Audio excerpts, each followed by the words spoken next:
How do you photograph the ugliest city in the region? Allegedly, the ugliest city in the region. Because I'm not saying that. People are saying that. The locals living in the region are saying that. The other week I went on a photography workshop and I want to share with you what I've learned. What we've been given was this text that we had to interpret. Let me read it to you first. This is in Italian, but I'll put subtitles for you. My interpretation of the text, like the translation. So, Noi gli altri umani. Who am I? That was written like this in English. Questo titolo non chiede un progetto sulle persone, chiede una presa di distanza. Non dice chi siamo. L'umano oggi è riconoscibile per il ruolo o per il corpo?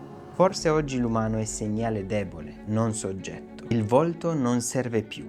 La presenza non coincide con la centralità.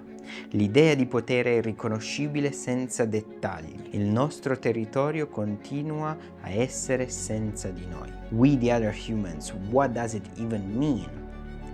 Is it because we've become so detached from ourselves that we've become the other humans? Or we've become so detached of our idea of being human, of the idea of the human being that, we've become the others. What's there really, right? Did we lose our identity? And through this project, we're trying to find it again. What remains after you remove the human out of the equation, Now, the title of this workshop is Post-Industrial Portrait of Marghera. Marghera is this city in Veneto, very close to Venice, and it's a very industrial city. It has a lot of industrial remains. Originally, that's what I've learned during the workshop, it was built as a garden city, somewhere where people would go to relax. For me, this was a really interesting exercise because I never photograph this way. I always go straight to the subject, straight like I have a theme, I just shoot straight that. The point of this was to take a step back and don't focus on the portrait. Don't focus on the human, necessarily. It depends on the interpretation though. It's very open to interpretation. So the workshop started with us being asked to photograph in a parking lot for 15 minutes, just like a warm-up. Now, how the fuck do you photograph the most random and boring parking lot? Like there's nothing there. I was like, okay, what do I do now? You see, it kind of gives me post-Soviet vibes, which is, I don't know how to feel about it. I kind of like those. You see the blue colored stapparelle. I didn't know what to do. I really did not know what to do. And there was this guy sweeping the front of his house, and I wanted to take a portrait of him because this is what I do. I just go up to people and be like, hey, can I take a portrait of you? But I understood from the assignment that that was not the point of it. So I kind of randomly walked around, taken some shots, the most boring shots ever, and at some point I saw Marco, the guy running the workshop, approaching the old guy sweeping the sidewalk in front of his house, and started talking to him, and he was like, talking, and then at some point he asked, can I take a photo of you?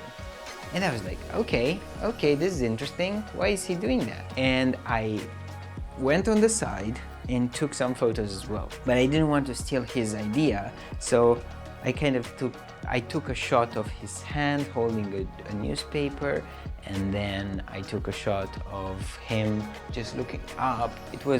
In my head it was very different from what Marco was taking. However, then Marco showed us his photo. And when I saw his photo, I was like, okay, this is what he meant. Basically what he did was take a photo of the guy, but cut from the neck down. So you wouldn't see necessarily a person, you wouldn't know who that person was. Like you could even place that in any other city and nobody would ever know. So in order to photograph Marghera, I had to take a step back. I had to take multiple steps back, and I had to go, well, not necessarily outside of my comfort zone, because I am still comfortable doing that exercise. I don't feel like it's something that I'm scared of. However, I had to do something. I had to operate in an entirely different way, like thinking about the shots that I would take, thinking about how to look at the whole project, at the photos individually in a whole different way. Thinking about the end result in a whole different way, because it wasn't necessarily thinking about the photos in a different way, because I took shots more or less the same way I would take them normally if I went on a street photography trip, more or less. But I thought about the end result, like what would this look like in the end, you know? I had like a goal. And then I kind of thought, what or who is the human? Is it a body? Is it an idea? What's the human being? Is it both? Now, this was the most difficult part for me to understand. How much do we count as human beings in today's landscape? Who are we? Are we bodies? Are we ideas? Are we ideas embodied in a body? What are we? Who are we? Those are questions that I kind of had to ask myself, but like I'm thinking of them in retrospect now, but while I was in the moment, I kind of instinctively kept taking photos. And while I was taking the photos, I had two interactions that were really interesting. One of them was with this guy in his yard, and I asked him if I could take a photo of him, and he said, yeah, sure, go ahead, I don't care. And then the photos that I took of him were two. I took a wide shot of him just to have context, just to give context of where he was. You wouldn't know it's Marghera unless I told you. But to give a little bit of the context, it's a dude in his home, so to speak. And then I took like a straight on portrait, like something that I normally 85 millimeters, just straight to the, you know, to the face. I'm not sure it works within the project, but my instinct told me to do that. And after that, I saw two guys having a coffee and smoking a cigarette at a bar. Ieri, buongiorno. Stiamo facendo un esercizio fotografico con una scuola di fotografia. Volevamo documentare un po' la città, le strade, le persone. È possibile fare una foto così al bar e voi siete nella foto anche?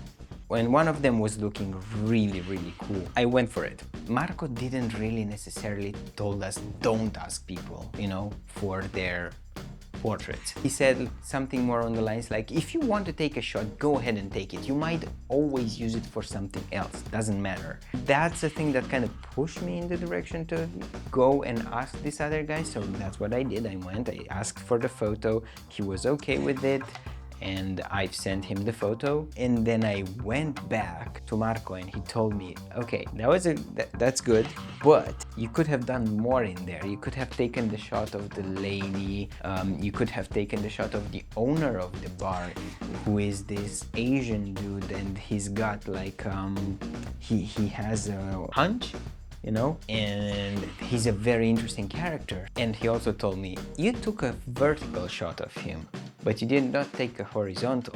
Like if you work in horizontal in the beginning, try to maintain that aspect ratio, unless you're going for something specific. This is the thing that I still don't understand. A lot of photographers focus on that, like you go horizontal for everything or vertical for everything. To me, it's more like, I don't care necessarily, but I'm trying to see the point of it. I think it's giving continuity to the story, so to speak. Mi scusi, ho fatto un errore io e non l'ho fotografata anche in orizzontale. And the day kept going and kept going like that. And while we were working through the assignment more and more, it had become a little bit clearer and we were more invested in it. We were more looking towards like what could be part of such a project, of such an ambiguous project. How can I take shots that would seem interesting? And then I had this idea for a while, and I asked Marco about it, and I cannot get over the fact that if a photo doesn't look aesthetically pleasing to me, it's just not worth, you know, using or taking. Like, the photo needs to tell a story, yes, but it also needs to be aesthetically pleasing, because there are photographers out there who I cannot understand, because to me their photos just don't look good. They look average at most. And he told me that sometimes you don't have time to think about the aesthetics of it. you know? So I'm still struggling with that. I still think that if the photo does not have the minimum, like a little bit of aesthetics, I'm like, okay, I need, it's just to throw in the trash. But yeah. And then we went to the industrial side of Marghera, and there you could see the like the actual industry. And I photographed it a little bit, but I didn't feel like it was, how can I say, it just didn't give me a lot of feedback. Like I would take the shots, but that would be it. They weren't that interesting. I didn't feel they were interesting enough for the project, for the assignment, for the end goal of the assignment. And this also made me think about the fact that we're used to watch videos of photographers who would take bangers, you know, the photos look cool, or we're also used to see the top creme de la creme photographers with like the most famous photos ever. That creates a false kind of narrative, a false type of expectation that you should always go out and get the best photos ever, which is not always the case. Like I go out a lot with the camera. I live stream, I just go out sometimes and just take photos. I have my camera with me all the times, and it's very rare that I take a very good photo or a good photo. Like most of the photos that I take are average. And this assignment taught me that as well. And it taught me, again, I'm going back to the same thing, but sometimes to tell a story, you don't need the most beautiful photos ever. When they're put together and they say a story, they tell a story, then it's much better to have those rather than the banger, I suppose. So yeah, it kind of made me shift my way of seeing photography, because my usual type of photography is going out, being straightforward. I have a story to tell. I just focus like really straight on. You look at the photo and you know what I'm talking about. While with this, it's very, very much prone to the individual interpretation. I found it really hard. Like when I read the text, I was like, what the fuck is this? Like, is this like what? Poetry? What's this? You know? But after looking at it and after talking to Marco a little bit, I found that it was a little bit deeper. It went deeper, and I'm not usually going that deep necessarily, especially in the first moment. I just focus on taking a shot, bringing home a good aesthetic pleasing shot. So I would say that this was an interesting experience. If you ever come to Verona and you want to do some of these experiences, Fotologica is always available. They have, you know, these kinds of workshop or photography days. And they're really interesting. But I know that for most of you that's not the case, because you probably don't live in Italy or you don't necessarily live in Verona. So I suggest that you, I don't know, give a theme. Think about a theme that you'd like to, think about a subject, a topic that you'd like to photograph. You build a little body of work, whether it's like 50, 100 photos, and then you select like 20, 30, and then you look at them. But yeah, the point of this video is to make you shoot more with intention. I think that's a lot like the point of being a photographer in general. Well, still looks good. Fair enough. Good old Araki.